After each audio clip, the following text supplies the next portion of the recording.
जय गुरुदेव। जय गुरुदेव। नाम प्रभु का प्यारा नाम। जय गुरुदेव। परम संत बाबा जय गुरुदेव जी महाराज सत्संग सुनाते हुए शाकाहारी सदाचारी बाल संघ पत्रिका के द्वारा बताए, मालिक ने समझ बूझ कर इस सृष्टि की रचना की, फिर अपने 16 पुत्रों को नीचे उतारा और अलग अलग मंडलों में उनको बिठाया। पहले मंडलाधीश को भेजा था, उसके बाद हमको जीवात्माओं उतारा और उनको दे दिया। काल भी मालिक का सतपुरुष का ही पुत्र है। उसको काल इसलिए कहते हैं क्योंकि वो जन्म देता है और मृत्यु दे देता है। वो काया देता है, इसमें से निकाला फिर उसमें डाला, फिर दूसरे में जो जन्म मरण देता है उसे काल कहते हैं। जो जन्मने मरने से बचा लेता है वह दयाल है। काल नहीं रहेगा तो दयाल की कद्र नहीं होगी। यह सतपुरुष समर्थ है, कुछ भी कर सकते हैं। यह उनकी इच्छा है और उन्होंने जीवों को यहाँ दे दिया। कुमति जीवों की दुश्मन है, इसने हम सबको बेघर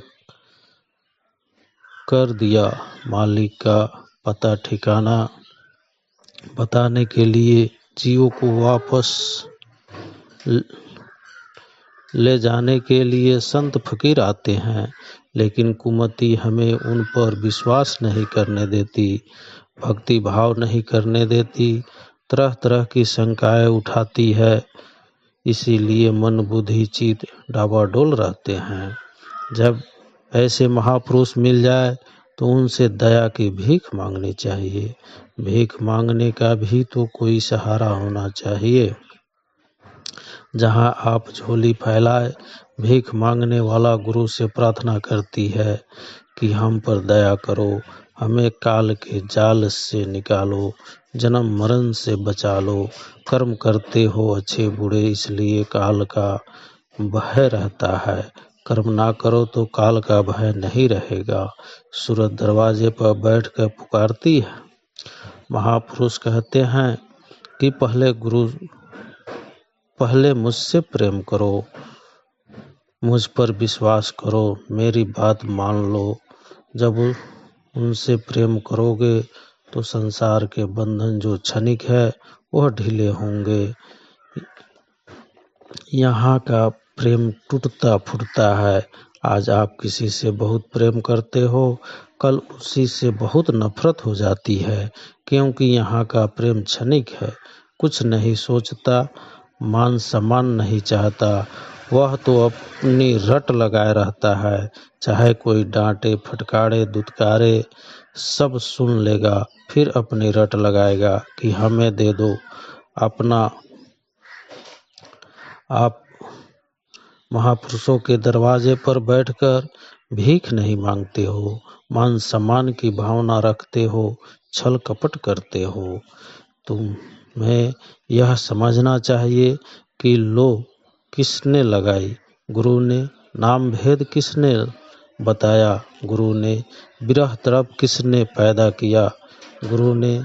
इसीलिए यह सूरत तो गुरु से प्रेम कर लोगे तो गुरु तुम्हें पकड़ लेंगे, शब्द की कार्यवाही कराएंगे, और जब शब्द ने पकड़ लिया तो फिर कभी नहीं छोड़ेगा। भक्तों की भी मिसाल होती है। कोई भी परिस्थिति आई, भक्ति नहीं छोड़ी, उन्हीं का नाम रह जाता है। भक्तों ने सबके शब्दों को बर्दाश्त किया। कोई कुछ भी कहे, कड़वे वचन कहे, वो अपनी भक्ति की मस्ती में इतने डूबे रहे कि उन पर कोई असर ही नहीं हुआ। इसलिए कुमति की तरफ से तुम मुरझा जाओ, सुमति को अपना लो। कुमति रहेगी तो जिंदा रहोगे, भाव भक्ति में सत्संग सेवा में लगे रहोगे। जहाँ महात्मा रहते हैं उस मिट्टी का बहुत महत्व होता है। अब यह है कि उसका गुण तुमको पकड़ाना चाहिए। महापुरुषों के द्वारा ही उसके गुण को समझोगे।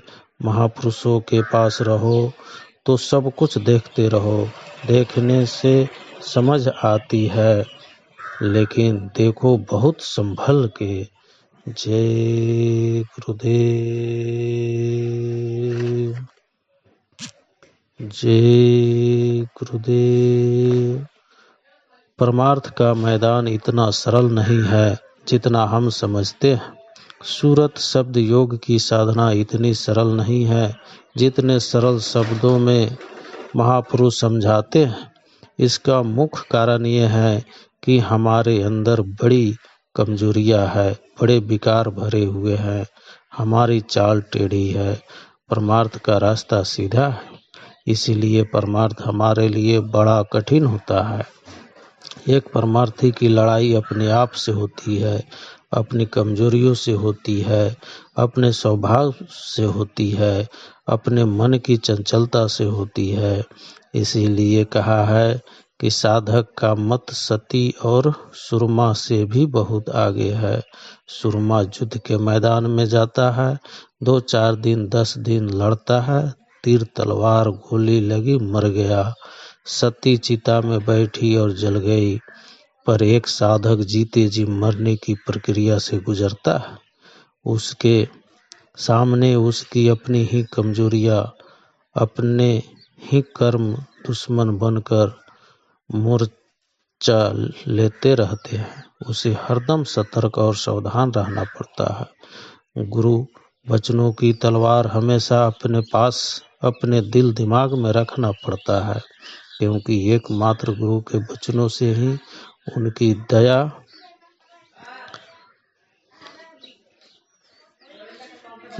से ही अपने अंदर छिपे दुश्मनों से बचा जा सकता है, उन पर विजय पाई जा सकती है। इसीलिए वाणी कहती है, साध तहाँ लोभ है करे, जब लगे पिजड़ प्राण। बाबा जय गुरुदेव जी कहते हैं कि भजन तो जो पूरे हो गए वो भी अंतिम श्वास तक करते रहे। अगर भजन ना करे तो तुम्हारी गंदगी को कहाँ ले जाएंगे, उस भार को कैसे धोएंगे। हमारी गंदगी को धोने के लिए गुरु महाराज को बराबर भजन करना पड़ता है। तो सोचना चाहिए कि हमें कितना भजन करना है, ताकि कुछ उनकी दया लेकर हम अपना बोझ हल्का करें। जो कर सकते हैं हम उनके आदेशों को माने, ताकि बोझा ना लदे। पलटू दास इसीलिए कहते हैं कि जब परमार्थ पर कदम रखा है तो अपनी बुराइयों से जी भर के लड़ो। इसमें किसी बात की लाज शर्म मत करो। गुरु के दरबार में जो करना पड़े वह करो। इससे मन के बंधन ढीले होंगे, अहंकार टूटेगा और कितनी भी रुकावटें आए कदम आगे ही बढ़ाओ। अंतर में भी चाल चलो, काल माया को दाव दे दो। बाहर सावधान रहो, क्योंकि ये सत्संग का मैदान है, ये खुला द्वार है, खुला दरबार है। इसमें सब लोग आएंगे, इसमें भी रकड़ धकड़ होती है। तभी तो राधा स्वामी ने कहा है गुरु बहन और गुरु भाई, दिन में निस्दिन होत लड़ाई। काल लगाई ऐसी लीके, सबके मन को धर धर खींचे। सत्संगत भानुमति का कुनबा है, जिसे संत जोड़ते हैं। स्वामी जी महाराज के शब्दों में सबके अलग अलग विचार है, अलग अलग भाव है, अलग अलग आस्था है, और सब अपने भाव के अनुसार अपने लक्ष्य पर चलते हैं। इसीलिए यहाँ भी बड़ी सावधानी से रहना चाहिए। टकराहट की स्थिति आ जाए तो अलग हो जाओ।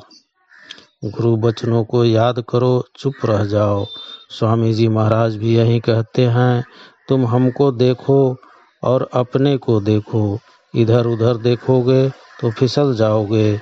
यह सत्संग का ऐसा बाजार है जहाँ सब एक तरह के नहीं है, अपने ही अंदर अपने विकार है, उनको दूर करो, दूसरे के बोझ को क्यों लादते हो, जो करेगा तो भरेगा। जय गुरुदेव।